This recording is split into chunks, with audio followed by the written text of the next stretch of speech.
Assalamualaikum warahmatullahi wabarakatuh. Kembali lagi bersama saya Padil. Karena akhir-akhir ini banyak banget yang nanya ke saya tentang total biaya yang dihabiskan untuk bekerja di Jepang, baik itu di Instagram, Facebook, ataupun komentar YouTube. Nah, di video kali ini saya akan bikin video khusus untuk membahas, atau lebih tepatnya spill, berapa sih biaya yang dibutuhkan untuk bekerja ke Jepang itu. Oke, untuk lebih lengkapnya, mari kita simak video berikut ini. Nah, jadi guys, untuk biaya sendiri, untuk Tokutegi no Mandiri itu biasanya sekitar 15-20 juta, itu udah standar ya. Dan 20 juta itu mungkin udah yang paling mahal. Jadi kalau 30 atau bahkan 40 juta itu mungkin kalau kalian masuk ke LPK. Tapi kalau kalian mandiri, benar-benar mandiri, itu paling mahal pun paling kalian habis 20 juta ya teman-teman ya. Nah, pada video kali ini mungkin saya akan ceritakan mengenai versi diri saya sendiri ya, yang saya alami sendiri ya, menurut pengalaman saya pribadi. Nah, jadi waktu itu tuh saya mungkin dari belajarnya dulu ya teman-teman ya. Jadi waktu itu tuh saya belajarnya itu saya belajar sendiri ya, lewat internet, entah itu lewat YouTube, buku, website. Pokoknya itu benar-benar sendiri belajarnya. Karena untuk Tokutegi no sendiri syaratnya itu bahasa Jepangnya JLPT 4 atau JFT Basic, dan itu tuh mudah banget. Jadi walaupun kalian belajar sendiri juga kalian masih bisa kok. Jadi untuk biaya belajarnya sendiri adalah 0 rupiah, karena kalian belajar sendiri. Itu jika kalian belajar sendiri ya. Beda lagi kalau kalian cari sensei atau les privat atau semacamnya gitu, mungkin itu akan, yang pasti ya, itu akan mengeluarkan biaya lagi. Nah, setelah belajar sendiri, kalian ikut ujiannya teman-teman ya, ikut ujian. Nah, untuk Tokutegi no sendiri itu ada 2 sertifikat yang harus kalian miliki. Yang pertama itu sertifikat JFT Basic. Sebenarnya untuk JFT Basic sendiri nggak harus JFT Basic kok teman-teman ya. Jadi JFT Basic sendiri adalah sertifikat bahasa Jepang yang setara dengan JLPT 4. Jadi pilihannya tuh, jika kalian nggak mau ambil JFT Basic, kalian bisa ambil JLPT 4, minimal 4. Tapi kalau kalian bisa JLPT di atasnya itu lebih bagus ya teman-teman ya, karena itu akan lebih meyakinkan pihak perusahaan kalau si orang tersebut bisa bahasa Jepang secara fasih. Jadi untuk biayanya sendiri, untuk JLPT itu biasanya lebih murah ya. Kalau di Indonesia sendiri, saya lihat terakhir harganya itu sekitar 200.000 kalau nggak salah, itu untuk N3 ya. Tapi kekurangan dari JLPT sendiri adalah periodenya hanya dilakukan 2 kali dalam setahun, yaitu setiap pertengahan tahun dan akhir tahun.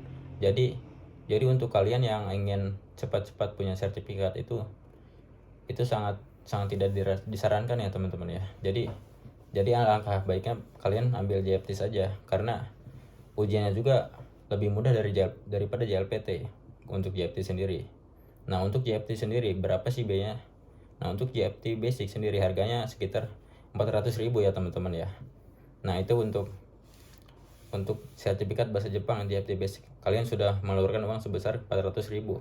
Nah, selanjutnya itu adalah SSW ya, atau kalau disingkat atau kepanjangannya dalam bahasa Inggris adalah Specific Skill Worker, yang artinya pekerja berketerampilan khusus.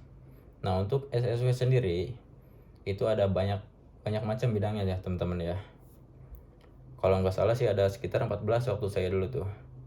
Nah, itu kalian bisa milih sendiri bidangnya sesuai dengan bidang yang kalian minati dan kalian ingin lakukan untuk bekerja di Jepang nanti. Misalnya contohnya saya nih, waktu itu saya ambil pertanian ya. Kenapa saya ambil pertanian? Karena waktu saya lihat lokernya tuh di Facebook tuh ada banyak banget lokernya, karena kebetulan Jepang waktu itu lagi kekurangan petani ya. Jadi saya inisiatif untuk mengambil pertanian, dan kebetulan pertanian tuh soalnya itu sangat mudah sekali ya teman-teman. Soalnya itu bahasa Indonesia, ada bahasa Indonesia yang jadi nggak ada bahasa Jepang. Ada sih bahasa Jepangnya, cuma sedikit banget, dan itu bahasa Jepangnya dasar sekali.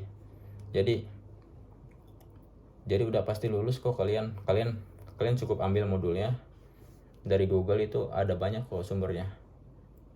Terus kalian baca sekali juga sampai tamat, itu udah pasti lulus kok, karena pertanian itu semudah itu ujiannya teman-teman ya. Nah untuk SSC sendiri biayanya itu sekitar 450.000 kalau nggak salah ya. Jadi itu untuk biaya awal yang kalian keluarkan ya, 400 dan 450.000. Jadi di total tuh sekitar 850.000 ya. Nah itu untuk biaya awal ya. Nah setelah kalian dapat kedua sertifikat itu, kalian bisa apply langsung ke perusahaan ya, karena kalian sudah memenuhi syarat untuk mengajukan visa Tokute Gino. Nah untuk apply ke perusahaan sendiri itu sama sekali tidak membutuhkan biaya teman-teman ya. Kalian bisa apply langsung, dan kalian bisa langsung cari TSK-nya. Itu bisa lihat, kalian bisa cari di media sosial seperti Facebook, Instagram ya. Nah saran saya sih di Facebook ya teman-teman, karena di Facebook itu ada komunitasnya juga. Jadi kayak komunitas orang-orang yang mencari job Jepang gitu ya.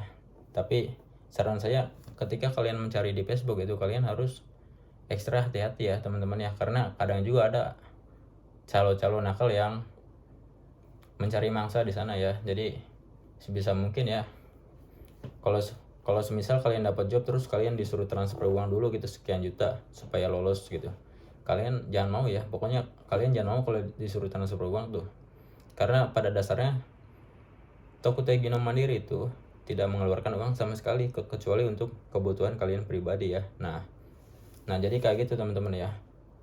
Pokoknya kalian nanti setelah dapat 2 sertifikat itu kalian cari job di Facebook ya. Yang pastinya kalian cari jobnya sesuai dengan sertifikat yang kalian punya ya. Misalnya seperti saya tadi nah saya langsung cari tuh job pertanian tuh ya. Dan kebetulan waktu itu saya ketemu sama TSK-nya, namanya TSK-nya tuh PG Job yang nanti saya spill fotonya di sini ya. Nah waktu itu kebetulan namanya tuh PG Job ya. Jadi PG Job itu adalah perusahaan hacking yang bergerak di bidang pertanian. Nah saya langsung kontak tuh kan sama staffnya, dan kebetulan ada orang Indonesia nya, jadi mudah komunikasinya tuh. Nah habis itu gini kan ya, disuruh saya disuruh kirim berkas kan ya, sertifikatnya tuh saya kirim dua-duanya tuh berupa PDF tuh. Saya kirim, terus kirim foto kan ya, dan akhirnya diterima wawancara. Nah setelah lulus wawancara biasanya besoknya tuh akan dikirim kontrak kerja ya teman-teman. Tapi dalam kasus saya sendiri kontrak kerjanya itu secara PDF dan ditandatangani juga secara online ya. Jadi kontrak kerjanya itu nggak dikirim dari Jepang, jadi nggak dikirim fisiknya gitu. Nah setelah kontrak kerja turun itu nggak ada biaya apa-apa kok teman-teman ya, kalau TSK-nya benar-benar TSK gitu. Karena pada dasarnya TSK itu dilarang untuk mengambil uang dari kandidat. Jadi kalau misalnya kalian wawancara ya, terus kalian dinyatakan lulus nih, terus kalian dimintain uang misalnya 10 juta, ini kontrak kamu udah turun, suruh bayar 10 juta, kalian jangan mau ya teman-teman, karena itu sudah dipastikan akan menipu ya. Nah jadi setelah kontrak turun ya, kita tanda tangan. Setelah itu kita bikin paspor teman-teman ya. Nah paspor itu harganya sekitar 350.000, itu untuk paspor biasa. Kalau paspor elektronik itu sekitar 550.000. Nah waktu itu kan saya bikin paspor biasa teman-teman ya, jadi habis 350.000. Nah habis bikin paspor, kalian medical check up itu rentang harganya itu sekitar 700 sampai 1.500.000. Itu mungkin yang paling mahal ya teman-teman ya, 1.500.000 tuh ya. Nah setelah medical check up itu setelah medical check up, paspor udah bikin, medical check up udah. Nah setelah itu kalian tinggal nunggu CW kalian turun tuh. Setelah CW kalian sudah jadi, itu CW itu akan dikirim fisiknya ya teman-teman. Jadi CW itu adalah Certificate of Eligibility. Jadi Jadi kalau diartiin ke Indonesia adalah sertifikat eh, sertifikat kelayakan ya. Jadi kalau menunjukkan kalau orang ini tuh layak untuk masuk Jepang, nanti sertifikat kelayakan itu akan dikirim bentuk fisiknya ke Indonesia, ke alamat rumah kalian ya. Dan itu akan dikenakan biaya pos itu sebesar Rp5.500, dan itu sangat murah sekali ya teman-teman ya. Jadi kalian tidak usah memikirkan biaya pos itu ya, anggap saja tidak ada ya. Nah setelah CW tersebut sampai ya, CW tersebut kalian bawa ke tempat pembuatan visa, ke PFS Global. Jadi habis itu kalian bikin visa. Nah bikin visa ini biayanya itu memakan sekitar 550.000 ya teman-teman ya. Nah itu untuk bikin visa ya, 550.000. Nah setelah bikin visa itu kalian akan konfirmasi lagi nanti sama pihak TSK kalian tuh tentang jadwal keberangkatan kalian ke Jepang. Nah kalau kalian dapat perusahaan yang baik ya teman-teman ya, yang royal gitu sama bawahannya, kemungkinan kalian akan dibayari tiket pesawat sama perusahaan tuh. Jadi kalian gak usah mikirin yang namanya tiket pesawat, karena itu akan dibayarin. Tapi standarnya itu, tapi pada dasarnya biasanya sih ya, kebanyakan nih perusahaan Jepang itu pada nggak ngebayarin itu tiket pesawatnya, jadi kita harus bayar sendiri gitu. Nah jadi untuk tiket pesawat sendiri ya itu yang normal itu yang sekali jalan tuh, yang gak ada transitnya. Waktu itu saya naik pesawat ANA ya teman-teman ya, itu habis sekitar 6.800.000 itu untuk pesawat sendiri ya. Nah setelah itu kan bikin visa jadi, terus tiket pesawat 6.800.000. Nah setelah itu kalian jangan lupa juga buat bawa bekal pertama kalian selama sebulan di Jepang, karena kalian kerja di Jepang itu nggak akan langsung dapat gaji ya teman-teman ya. Jadi sebisa mungkin kalian tukerin dulu uang rupiah kalian tuh ke uang yen ya. Jadi kalau bisa tukerinnya jangan di bandara ya teman-teman ya, saran saya, karena tuker di bandara itu kursnya itu kecil. Jadi kalian bisa dibilang rugi kalau kalian tuker di bandara. Memang sih praktis ya, tapi agak rugi gitu. Jadi alangkah baiknya kalian cari dulu jasa penukaran uang ya di Indonesia ya.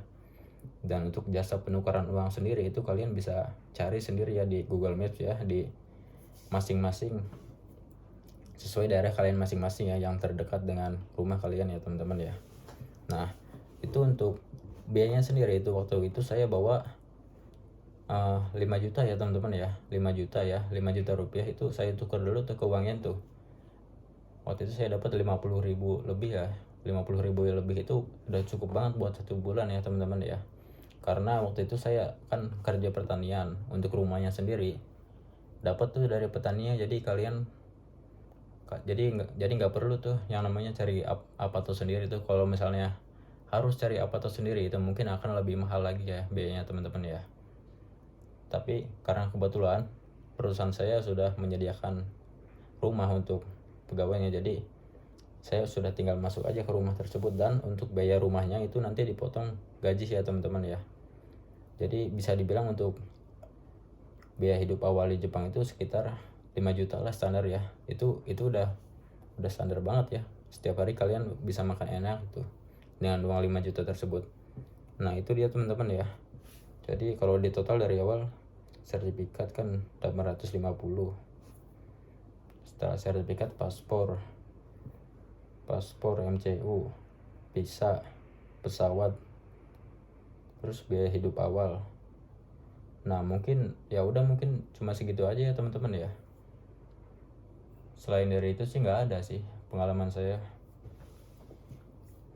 Nah itu nanti untuk totalnya nanti saya tulis ya di sini ya teman-teman ya. Nah itu mungkin akan berbeda ya, tergantung orangnya dan tergantung perusahaannya. Kalau kalian beruntung, mungkin kalian akan dapat perusahaan yang akan membayarkan tiket pesawat kalian. Tapi alangkah baiknya kalian jangan berharap juga, karena kebanyakan sekarang itu perusahaan Jepang ya pada nggak mau bayar orang asing untuk datang ke negaranya, karena mungkin udah pada muak juga dengan orang-orang asing yang sikapnya makin nyeleneh gitu. kecuali mungkin perusahaan yang baru pertama kali menerima orang asing, kemungkinan besar akan membayarkan tiket pesawatnya teman-teman ya. Dan di saat itu pasti akan tertolong banget ya, karena yang paling mahal itu ya tiket pesawat itu. Oke, mungkin sekian aja video kali ini ya teman-teman ya. Semoga ini bisa membantu buat referensi untuk kalian yang mau bekerja ke Jepang dengan Tokutegino Visa Mandiri ya teman-teman ya. Ya, segitu aja mungkin. Semoga video ini bisa membantu. Wassalamualaikum warahmatullahi wabarakatuh.